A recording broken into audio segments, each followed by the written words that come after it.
Bonsoir, chers auditeurs et auditrices de Mouhalim Info. Ravi de vous retrouver aujourd'hui, ce lundi 31 juillet 2023, sur ce deuxième numéro de votre émission Approche participative, animée par Gench Rifal et avec comme chroniqueur Monsieur Ben Ibrahim Sonko. Notre thématique d'aujourd'hui est axée sur la situation politique au Sénégal. Sans plus tarder, nous allons tout d'abord remercier notre très cher chroniqueur pour sa disponibilité et le laisser faire ses salutations avant de passer aux questions.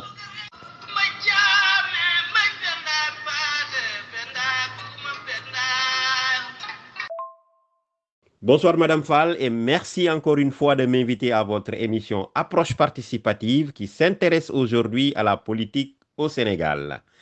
Vous me permettrez d'abord de saluer vos auditeurs et tout le personnel et intervenant de Mouhalim Info et ses différentes plateformes médiatiques. Salutations distinguées également à tous les Sénégalais du Sénégal, mais aussi de la diaspora. Un clin d'œil également à tous les représentants à travers le monde du groupe Teranga Business International que je dirige. Merci Madame Fall et à vos questions. Bonjour Monsieur Ben Ibrahim Sonko, vous n'êtes plus à présenter sur ce plateau. Vous évoluez dans le secteur des hydrocarbures et vous êtes l'administrateur directeur général du groupe Teranga Business International, par ailleurs ancien coordonnateur de la coalition Ndawi Askan Wi en Afrique centrale pour les élections législatives de 2017. Aujourd'hui, vous êtes dans autre chose, certes, mais en tant que Sénégalais, quel regard portez-vous sur la situation politique du Sénégal? Rebonsoir Madame Fall. Alors, pour la petite histoire, il faut rappeler que très bien avant les élections législatives que vous avez évoquées, nous avons milité dans la jeunesse socialiste alors qu'on était étudiants. Et donc en 2017, nous avons dans le cadre de l'association Diaspora Sénégal-Gabon trouvé un accord politique avec la coalition Ndawi Askan Wi. Ce qui nous a amené d'ailleurs aux élections législatives de 2017. Et j'avais en charge de coordonner la coalition Ndawi Askan Wi au niveau de l'Afrique centrale. Aujourd'hui donc, si vous voulez bien, nous avons pris un peu de recul et avons plutôt une posture dans l'analyse, dans l'accompagnement d'élus locaux, aussi bien dans leur prise de parole en public que dans l'élaboration de leurs programmes politiques et de leurs projets de société. Donc, nous donnons des conseils à des hommes politiques, aussi bien au Sénégal qu'ailleurs en Afrique. Alors, pour répondre maintenant concrètement à votre question, à savoir le regard que nous portons sur la situation politique au Sénégal, alors ce regard, si vous le voulez bien, la situation politique, je veux dire, n'est pas totalement différente de celle connue par le passé, avec donc de vives tensions politiques déjà en 1962, alors que nous venions tout simplement et tout juste de prendre notre indépendance. À la suite donc de divergences politiques entre le premier président Léopold Sédar Senghor et le président du Conseil d'alors, Mamadou Dia. Alors, on a également connu, si vous le voulez bien, des mouvements sociaux, n'est-ce pas, en 1968, avec les contestations scolaires et universitaires. En 1988, en 1993, en 2011, en 2012, nous avons également et aussi enregistré des soubresauts pré- et post-électoraux. Malgré tout, si vous le voulez bien, le Sénégal est caractérisé par un fonctionnement régulier des institutions et le pays est resté stable. Ce qui fait d'ailleurs qu'on parle encore d'exception sénégalaise, en ce sens qu'on n'a connu ni coup d'État, ni conférence nationale depuis notre accession à l'indépendance. Donc, retenir qu'une situation par moment tendue, mais connue par le passé. Et le Sénégal demeure intact malgré tout. Pour commencer, Monsieur Sonko, le président Macky Sall vient de renoncer à se présenter en février 2024 pour l'élection présidentielle. Quelle appréciation faites-vous de cette décision? En renonçant à se présenter à l'élection présidentielle de février 2024, le président de la République, Macky Sall, vient de marquer les esprits, au moins pour le respect de sa parole donnée, en ce qui, une pierre de coups, va désamorcer sans doute la tension et l'électricité qui flottaient dans l'air, parce qu'il y avait quand même une vive tension politique au sujet de cette hypothétique et possible troisième candidature avant sa déclaration, justement, d'il y a quelques semaines. En même temps, Il faut noter que la Constitution du Sénégal, en son article 27, est quand même assez claire à ce sujet, hein. Cette Constitution dit, dans cet article 27, que la durée du mandat du président de la République est de 5 ans et que nul ne peut exercer plus de 2 mandats consécutifs. Ici donc, le deuxième alinéa ne vise ni le nombre de mandats, ni la durée, mais plutôt la personne du président qui exerce ce mandat. Donc, à mon avis, le texte ne souffrait d'aucune interprétation possible. Par conséquent, le président a non seulement respecté sa parole, mais il a également fait que respecter la Constitution du Sénégal, qui lui interdit un troisième mandat. Tout compte fait, et malgré tout, il faut dire que sa décision est à saluer quand même, hein, en ce sens qu'elle peut apaiser les esprits et pourra lui permettre de sortir quand même par la grande porte. Vu que nous sommes à 6 mois pratiquement de l'élection présidentielle de février 2024, Monsieur Sonko, quelle appréciation faites-vous de la tension politique actuelle qui prévaut au Sénégal, malgré le dialogue politique organisé par le pouvoir pour lequel une partie de l'opposition n'a pas pris part?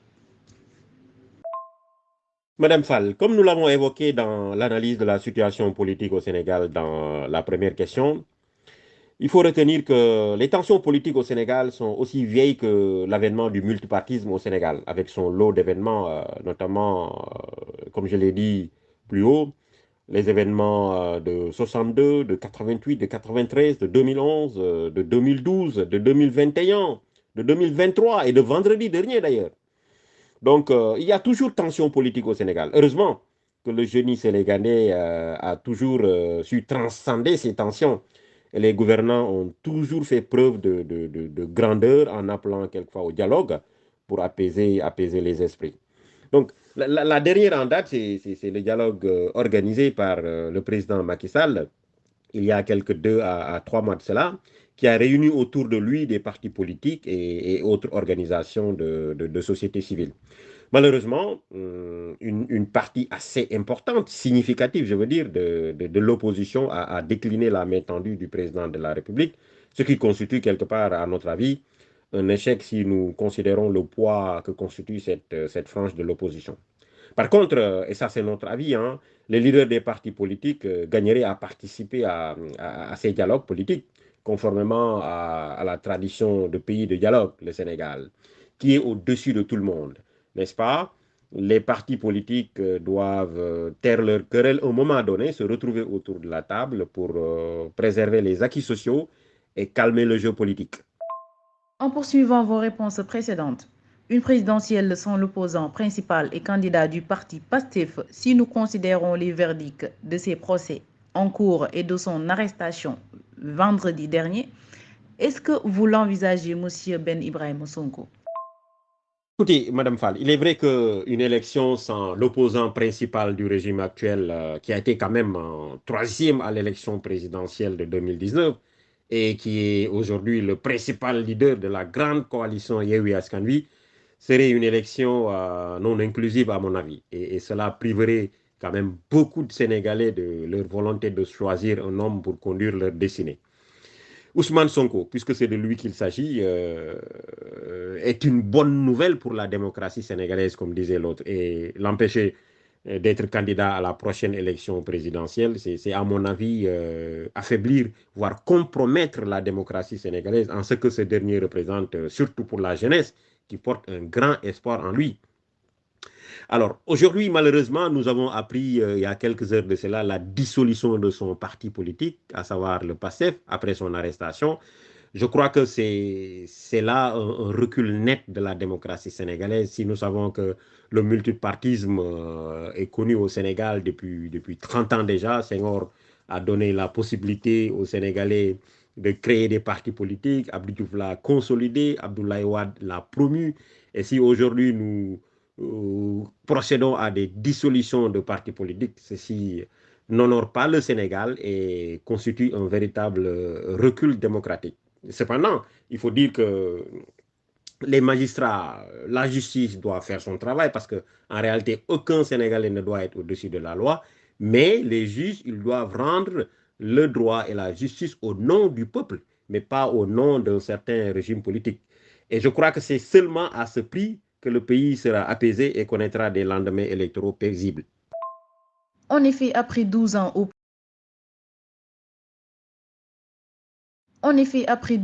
pouvoir, Apprécier le bilan de la gouvernance du président Macky Sall nous amène à l'analyser sur deux axes principalement. D'abord un axe socio-économique, ensuite un axe politique. Du point de vue social d'abord, il faut retenir que beaucoup de choses ont été réalisées. Et on peut citer entre autres les bourses de sécurité sociale, on peut citer la couverture maladie universelle, la fameuse CMU, on peut citer le programme Heyundawi, on peut citer le programme du DER, on peut citer également le programme du PUDC et beaucoup d'autres programmes ont été réalisés sous la gouvernance du président Macky Sall. Alors, du point de vue économique maintenant, nous pouvons également noter la réalisation ou la construction de plusieurs infrastructures de dernière génération. On peut noter ici la construction, n'est-ce pas, de l'autoroute Ila-Touba. On peut noter le TER. On peut noter également le BRT, qui sont des investissements assez lourds, mais très profitables pour la mobilité des populations dakaroises surtout. Bref, plusieurs réalisations ont été faites sur la gouvernance Macky Sall. Malheureusement, sans pour autant transformer véritablement la structure de notre économie. Car on peut noter quelque part que nous avons encore une économie assez vulnérable aux chocs extérieurs, notamment des chocs comme par exemple la période du Covid, la maladie Covid, quand elle est arrivée, a carrément chamboulé, si vous voulez bien, notre économie, en ce sens que nous connaissions déjà un taux de croissance appréciable, mais cette maladie a bouleversé un tout petit peu les donnes. On peut également noter autres chocs extérieurs qui peuvent rendre vulnérable notre économie. C'est par exemple des crises économiques et politiques, comme par exemple la guerre en Ukraine, qui peut également poser problème du fait que notre économie est quelque part assez vulnérable. Nous avons également malheureusement un secteur tertiaire très fort par rapport, n'est-ce pas, au secteur primaire et secondaire qui devait objectivement porter notre croissance. Alors, nous avons aussi malheureusement une faible productivité agricole et industrielle, ce qui pose problème pour non seulement l'autosuffisance alimentaire, mais un problème de transformation et d'alimentation d'un secteur industriel qui plus est devrait être une réalité. Également, avec toutes ces infrastructures qu'on a notées, et malgré leur envergure, se pose réellement le problème de leur coût d'opportunité et de productivité. On peut aussi souligner cet aspect-là. Entre autres problèmes, le manque de constance dans notre taux de croissance, n'est-ce pas? Qui est quelque part en dents de scie et qui est extraverti, comme disait l'autre, qui ne profite pas réellement aux Sénégalais, aux industriels sénégalais. Donc, nous avons aussi des importations assez importantes, une agriculture peu modernisée, malheureusement. Du point de vue social, comme on l'a dit tout à l'heure, il y a eu des réalisations, mais sur, par exemple, les bourses de sécurité sociale, nous avons réellement un problème de ciblage. Alors, du point de vue politique maintenant, il faut noter que le président Macky Sall a quand même le mérite de gouverner le pays pendant 12 bonnes années avec une très large coalition politique, avec des initiatives et des invitations presque régulières à des dialogues politiques permanents, ce qui pourrait quelque part apaiser la tension politique. Aussi, il faut noter quand même que des élections ont été régulièrement organisées et le calendrier électoral respecté. Jamais dans l'histoire politique du Sénégal, notre Assemblée nationale n'a connu une telle pluralité, ce qui justifie une véritable vitalité de notre démocratie, à mon avis. Donc ça, c'est également du mérite et c'est à l'actif du bilan du président Macky Sall. Alors, du point de vue des libertés, par contre, Le bilan du président Macky Sall est peu reluisant, il faut quand même le noter malheureusement, avec des marches interdites par-ci, des opposants privés de liberté et d'élection par-là. Voilà entre autres, Madame Fall, le bilan que nous pouvons dresser du bilan de Macky Sall après 12 ans de règne au Sénégal. Espérons en février 2024, le Sénégal aura son 5e président depuis son indépendance.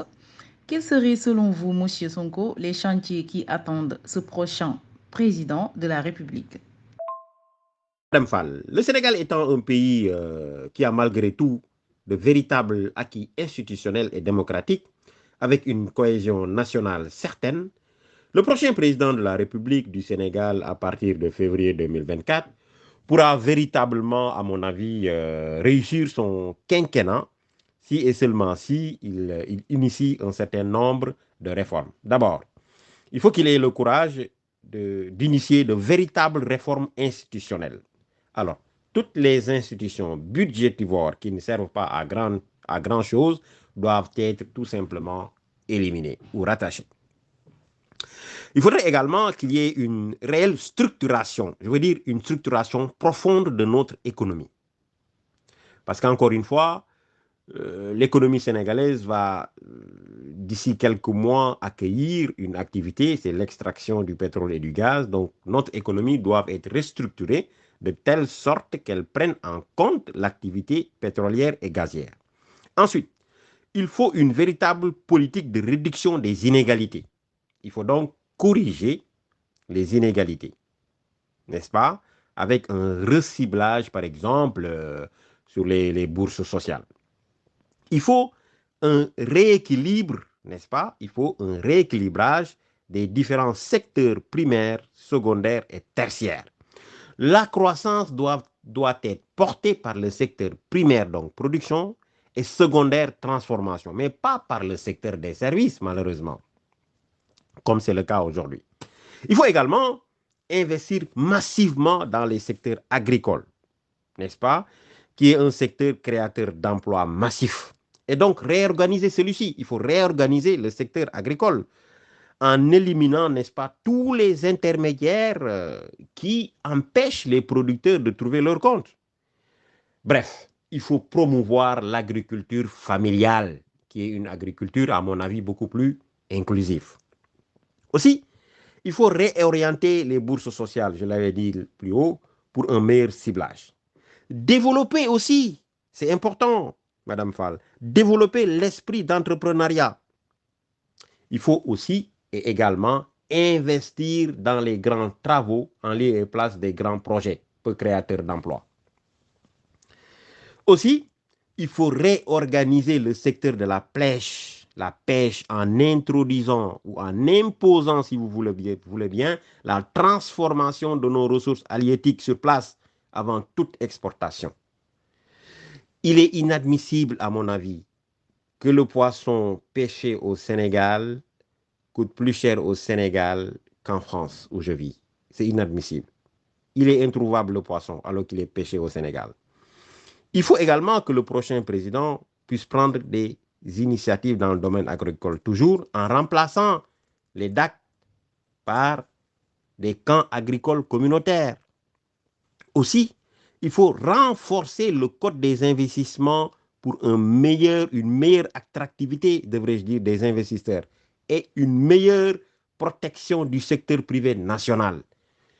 Le secteur privé national doit bénéficier systématiquement d'un certain nombre de marchés pour trouver son compte et grandir, accompagner le développement du Sénégal.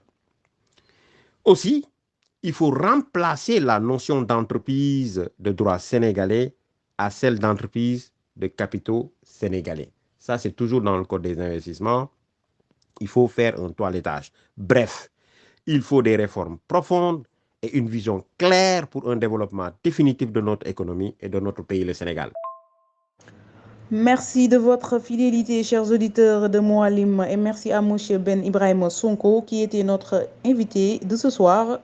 Ce fut un réel plaisir de partager le plateau. Merci encore une fois pour votre belle prestation qui en principe va plaire à nos auditeurs à travers le Sénégal et au-delà, le monde entier où nous sommes écoutés dans les quatre coins à partir de nos plateformes digitales et sites internet. Un dernier mot, Monsieur Sonko, pour terminer. Madame Fall, c'est plutôt moi qui vous remercie de m'avoir convié à cette très belle émission Approche participative. C'est ici l'occasion pour moi de remercier aussi vos auditeurs du Sénégal et de la diaspora à travers les plateformes Moualim Info. Je fais également un clin d'œil à tous les habitants des HLM Nemas et à Ziguinchor au Sénégal. Un coucou également à ma petite sœur Awasek Sonko, Madame Diao, depuis Casablanca au Maroc. Merci à tout le personnel de Moualim Info et je vous dis tout simplement à bientôt pour une nouvelle émission. Remercier notre très cher invité, Monsieur Ben Ibrahim Sonko, notre chroniqueur. Et on se dit à très bientôt sur ce plateau. Quant à moi, je vous donne rendez-vous demain à 10h pour l'information en version française.